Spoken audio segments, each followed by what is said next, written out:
ओम नमस्ते मित्रों, भाइयों, बहनों, युवाओं, बच्चों। आज मैं आपको खून साफ करने की विधियां बता रहा हूं। ब्लड कैसे प्यूरिफाई करते हैं या रक्त दोष संबंधित बीमारियों का निदान कैसे करते हैं। दरअसल थोड़ा इस विज्ञान को समझ लें। हमारे शरीर में 80% क्षारीय तत्व होता है और 20% अम्लीय तत्व होता है। यानी यही संतुलन कायम रखना ही पूरे जीवन के स्वास्थ्य का आधार है। बस अगर इस बैलेंस को कोई कायम रख सके तो 100 वर्ष का लाइफ और पूरी तरह स्वस्थ लाइफ तो जी सकेगा आराम से, उसको कोई रोग हो ही नहीं सकता। तो क्षार अम्ल का संतुलन कैसे करें, इसमें बहुत ज्यादा इंपॉर्टेंट है कि आपका ब्लड का एसिड किस लेवल तक रहता है, कितना परसेंटेज रहता है। तो इसी प्रकार ब्लड का क्षार कितना परसेंट आप कैसे रख पाते हैं, उसमें खान पान का भी महत्व है, विचारों का भी महत्व है। क्योंकि जैसा हम सोचते हैं वैसा ही केमिकल का निर्माण होता है हमारे शरीर के अंदर। और पॉल्यूशन अगर कम हो उस वातावरण में जहां आप रहते हो तो बहुत अच्छा है। योग व्यायाम का भी महत्व है। दवाओं के सेवन से भी खून खराब होता है, कई कारण है। भोजन, नींद, काम, प्रदूषण, तनाव, दवाओं का सेवन, गति जो बहुत ज्यादा भगदड़ मचाते हैं लाइफ में, ईर्ष्या, द्वेष, क्रोध, मोह, बहुत कुछ है इसमें। लेकिन फिर भी आहार अगर आप सुधार लें तो काफी हद तक उसका रिजॉल्व हो जाता है, यानी 80-85% आप ठीक कर पाते हैं। आपसे एक रिक्वेस्ट है कि मेरे YouTube चैनल आरोग्य कुंज डॉक्टर अजीत को सब्सक्राइब करें, और यदि मेरे वीडियो अच्छे लगते हैं तो आप इसको लाइक, कमेंट, शेयर करें और लोगों तक पहुंचाएं। अपना कमेंट भी लिखें इसमें, कोई डाउट हो। यद्यपि एक बहुत बड़े विषय में वो छोटे समय में प्रस्तुत करने जा रहा हूं, फिर भी मैं प्रयास करता हूं आपको कम शब्दों में, कम समय में अधिक चीजें समझा सकूं और आपके हेल्थ की रक्षा सकूं, हेल्थ की सुरक्षा कर सकूं। मैं ये नहीं कहता, दावा नहीं करता कभी कि मैंने सब कुछ जान लिया है, मैं सब कुछ आपको बता रहा हूं सत्य है। सत्य आप भी अनुसंधान कर सकते हैं और भी लोग सच बोलते हैं, लेकिन मैं एक काम जरूर करता हूं कि जो मुझे समझ नहीं है, जिसकी जानकारी वो मैं बोलता ही नहीं जब तक मैं उस परम अंतिम सत्य तक नहीं पहुंच लेता हूं कि इसमें क्या गूढ़ता है, क्या गहराई है, क्या रहस्य है। आइए अपने विषय को आगे बढ़ाते हैं।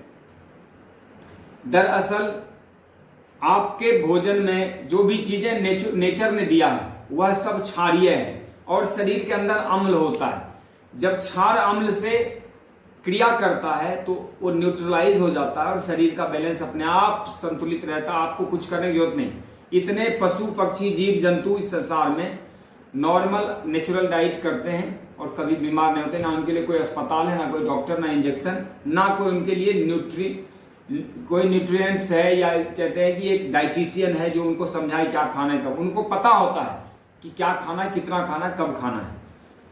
आहार का मतलब ही होता है स्वाद, सुगंध और सुंदरता हो जिसमें, वही आपका आहार है। दूसरा, जो आकर्षित करे, जो आहार सात्विकता प्रदान करे, जिसमें ज्यादा ठंडी गर्मी ना लगे, मौसम के अनुसार आपका जीवन ढल सके, रोग व्याधि ना हो, आलस्य ना हो, खाने के बाद नींद ना आए, आलस्य ना हो, बल्कि खाने के बाद उत्साह मिले, ऊर्जा मिले, काम करने की शक्ति मिले, दिल करे कुछ करें, कुछ आगे भागे दौड़े, कुछ अपना जीवन को और आगे बढ़ाए।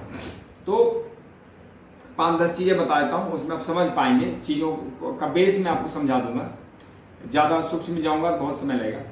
देखिए, जिसके स्वाद जितने कड़वे और खटीले हैं, खट्टे हैं, कसैले हैं, वह उतना खून को साफ रखता है। जैसे नीम का पत्ता, अमरूद का पत्ता, हार श्रृंगार का पत्ता, जामुन का पत्ता, बेल का पत्ता, आम का पत्ता, करी पत्ता, एलोवेरा का पत्ता, आंवला, गिलोय, सहतूत। इसके अलावे स्वयं आंवला, टमाटर, जो खट्टी वाली चीजें हैं, वह सेकेंड नंबर पर आता है। पहले नंबर पर आता है जो तीखापन है, जिसमें तीखापन नहीं कह सकते, कड़वा कह सकते, कड़वा, जिसमें कड़वाहट है। जैसे नीम का पत्ता कड़वाहट है, नींबू का पत्ता या नींबू स्वयं में थोड़ा सा ज्यादा खटीला होता है।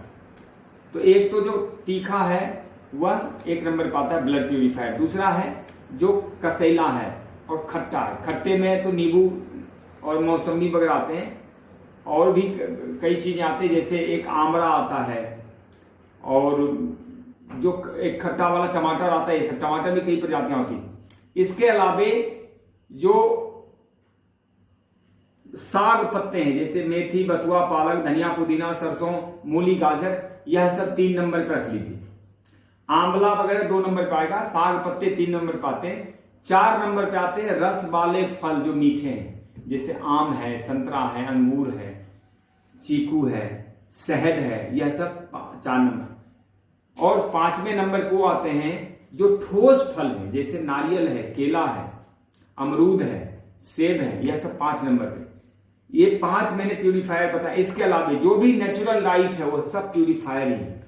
नेचुरल डाइट में जैसे अंकुरित करके कोई अन्न खाते हैं तो वह सब ब्लड को साफ रखता है मोटे तौर पे, यद्यपि थोड़ा भारी होता है पचने में। उसको खाने में नींबू या टमाटर मिला के खाने चाहिए, सलाद मिलाने चाहिए, प्याज मिलाने चाहिए।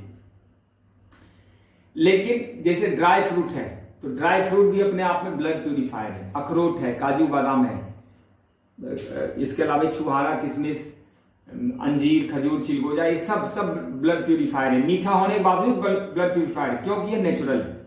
लेकिन वहीं रोटी, सब्जी, दाल, चावल, पूरी, हलवा, खीर, मैदा, बिस्कुट, यह सब खाते हैं, यह सब ब्लड को प्यूरिफाई नहीं करता। जो भोजन अग्नि में चढ़ के पक गया वह ब्लड को साफ नहीं करता, बल्कि ब्लड के लिए अम्ल पैदा करता है। तो पेट में अम्ल ऑलरेडी है, ऊपर से आहार में भी आप अम्ल डालेंगे तो वो दोनों मिलकर एक बड़ा ही अम्ल बनता है, जहर बनता है, जिसकी वजह से खून और अम्लीय हो जाता है। अब खून यदि 60% अम्लीय हो गया तो कैंसर हो जाता है, 70% हो गया तो HIV का केस हो जाता है। इसलिए अपने आहार में जब नेचुरल चीजों को शामिल करते हैं तो ब्लड प्यूरिफाई रहता है। जैसे जितने भी तीखे कड़वे वाली चीज, मिर्ची भी ब्लड प्यूरिफाई करता है, काली मिर्च, लाल मिर्च, हरी मिर्च सबसे ज्यादा करता है।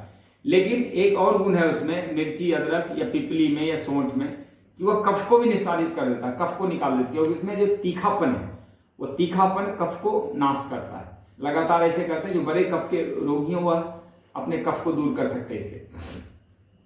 अभी मैं मेनली ब्लड प्यूरिफायर पे, इसके अलावे जो तिल है, मूंगफली है, खसखस है, इसको भिगो के लेते हैं, वो भी ब्लड प्यूरिफायर है। गुड़ भी ब्लड प्यूरिफायर है। यदि लिक्विड फॉर्म में राबी गुड़ आता है, राबी गुड़, वह ब्लड प्यूरिफायर है। उसमें गंधक वगैरह बहुत अच्छी मात्रा में होता है। कई और तत्व होते हैं, वह शुगर वाले भी थोड़ा बहुत सेवन कर सकते हैं। लेकिन चीनी ब्लड में एसिड भरता है, नमक ब्लड में एसिड भरता है। जो पत्ते में नमक प्राप्त होता है वह ब्लड प्यूरिफाई करता है। जैसे पालक के पत्ते में आपको नमक प्राप्त होता है, मूली के पत्ते में, धनिया, पुदीना के पत्ते में। लेकिन जो नमक सफेद है या समुद्र के पानी से बनता है वह ब्लड में अम्ल घोलता है, वह ब्लड प्यूरिफायर नहीं है। इसी प्रकार आम है, आम में भी कई प्रजाति, एक रस वाला आम होता है, एक ठोस आम होता है। जो रस वाला आम होता है उसमें थोड़ा अम्ल ज्यादा होता है, और ठोस आम में जो गूदे वाला आम होता है उसमें क्षार ज्यादा होता है। तो लेकिन अगर आप नेचुरल रूप में खाते हैं, इतना विचार करने की जरूरत नहीं, आप जितनी मर्जी खा सकते हैं, शरीर अपने आप बैलेंस होता है। क्योंकि शरीर का एक नियम है, जैसे नेचुरल डाइट जाता है तो वो जिंदा होता है, शरीर का सेल भी जिंदा है, तो एक दूसरे से प्रतिक्रिया करके जितनी जरूरत होती है वो रख लेता है, जो जरूरत नहीं होता उसको बाहर फेंक देता है। लेकिन अम्लीय आहार जाने के बाद ऐसा नहीं होता, शरीर उसको बाहर नहीं फेंकता, क्योंकि वह शरीर के लिए हैवी होता है, बाहर फेंकने की क्षमता से अधिक होता है। तो आप समझ गए होंगे कि जितने भी आपके कड़वे पत्ते हैं, वह कड़वे पत्ते, नीम हो जाए, गिलो हो जाए, तुलसी हो जाए, एलोवेरा हो जाए, या आंवले के पत्ते हो जाए, नींबू के पत्ते हो जाए, जामुन के पत्ते, अमरूद के पत्ते, हार सिंगार के पत्ते, यह सब 1 नंबर का ब्लड प्यूरिफायर है। और जैसे जैसे उसका स्वाद में अंतर आता जाता है, पहले खट्टा आएगा, फिर कसेला आएगा, फिर एक चरपरा स्वाद भी होता है, जैसे इमली वगैरह होता है, वो खट्टा अथवा चरपरा होता है। तो इस ढंग के स्वाद आते हैं। फिर नमकीन स्वाद आता है, जैसे पत्ते में होता है नमक, या फिर नमक पपीते में बहुत अच्छी मात्रा में होता है। पपीता खाते हैं, कई बार नमकीन लगेगा आपको, कई बार आप सेव का सेवन करेंगे, सेव भी नमकीन लगता है, और पालक, मेथी के पत्ते तो कंप्लीट ही नमकीन लगते हैं। तो इसके बाद जितने मीठे फल हो जाए, जैसे चीकू है, केला है, या फिर आम है, यह सब थोड़ा कम ब्लड प्यूरिफाई कर, लेकिन करते जरूर, नुकसान फिर भी नहीं करते। अंकुरित आहार है, इसी तरह ड्राई फ्रूट भिगो के, यह सब भी। इतने में मैं इसको समझा पाया हूं, जो आप ध्यान रखें कि ब्लड प्यूरिफायर एजेंट है, जितना नेचुरल लाइट लें उतना ज्यादा ब्लड प्यूरिफाई होता है। और यदि ब्लड आपका 80% क्षारीय रह जाता है और मात्र 20% अम्लीय रह जाता है, तो आपको कभी रोग लग ही नहीं सकता, यह असंभव है, फिर रोग असंभव है। ये बहुत इंपॉर्टेंट है आपके लिए, ये वीडियो आप देखिए। और इसमें फिर भी कोई आपकी प्रश्न है, प्रश्न तो होंगे ही, क्योंकि इतना बड़ा विषय थोड़े नहीं समझाया सकता है, लेकिन फिर भी 2 चीजें मैं लास्ट में कहते हुए अपनी बात को विराम दूंगा। क्षार वाली चीजें ब्लड प्यूरिफायर है, अम्ल वाली चीजें ब्लड को पॉल्यूटेड करती। तो क्षार वाली चीजें क्या है, जितने भी फल हैं लगभग सब क्षारीय हैं। थोड़ा बहुत अम्ल है भी तो वह उसका सप्लीमेंट है, उसके लिए जरूरी है, तो आपके शरीर पे नुकसान नहीं देगा। जितने भी फल हैं नेचुरल रूप में मौसम के फल होंगे, तो अगर यदि उसको चाशनी में उबालते नहीं है, उसको काट पीट के नमक मसाले में आते तो सब क्षारीय है। जितने भी सब्जी सलाद है कच्चे फॉर्म में, नेचुरल फॉर्म में, वो सब ब्लड प्यूरिफायर। जितने भी स्प्राउटेड चीजें हैं, जितने भी ड्राई फ्रूट्स हैं भिगो के यदि खाते हैं क्षार है, यदि सूखा खाते तो अम्ल है, चना भून के खाते तो अम्ल है, चना भिगो के खाते हैं तो क्षार है। इसी प्रकार जो भी जूस लेते हैं बिना नमक चीनी मिलाए वह सब क्षार है। गन्ने का रस क्षार है, नारियल पानी क्षार है, यह इसको एल्कलाइन कहते हैं। यह सब आपके ब्लड प्यूरिफायर। लेकिन वही उसी गेहूं को भिगो लेते हैं, क्षार है, लेकिन गेहूं से रोटी बनता है तो अम्ल हो जाता है। तो रोटी चावल दाल सब्जी मैदा चीनी पनीर दूध घी ये सब अम्ल है। लेकिन अगर कच्चा दूध गांव से निकालते पीते हैं तो वह क्षार है। शहद क्षार है, लेकिन वही दूध उबलने के बाद अम्ल हो जाता है, वह खून को गंदा करता है। इसी प्रकार जो दाल है, यदि दाल भिगो के खाते हैं, जैसे मूंग चना सोयाबीन मसूर ये सब मूंगफली, जो द्विदल है 2 भाग में फटने वाला, तो यह सब क्षार है। और यदि इसको पका के कुकर में बनाते हैं, इसमें मसाले तेल मिलाते हैं तो यह अम्लकारी है। तो यदि आपको बेस्ट ब्लड प्यूरिफायर चाहिए तो नीम गिलोय, उसको 5-6 चीज समझ लें। एलोवेरा, नीम, गिलोय, तुलसी, आंवला और आंवला एलोवेरा गेहूं का जवारा, एक गेहूं का जवारा, आंवला एलोवेरा गेहूं का जवारा नीम गिलोय तुलसी, 6 चीजें बहुत ही जबरदस्त प्यूरिफायर। करी पत्ता भी ब्लड प्यूरिफायर होता है बहुत जबरदस्त। और आपको कम मात्रा में चाहिए, अपना शरीर देख लीजिए, यदि आपका ठीक ठाक है तो फिर ज्यादा मीठे फल और उसकी तरफ जा सकते हैं। इवन शुगर वाले भी कर सकते हैं मीठे फल का सेवन, वो बहुत फायदेमंद रहता है। तो धन्यवाद, आपका कल्याण हो और मुझे विश्वास है इस वीडियो से आप लाभ उठाएंगे। जय हिंद।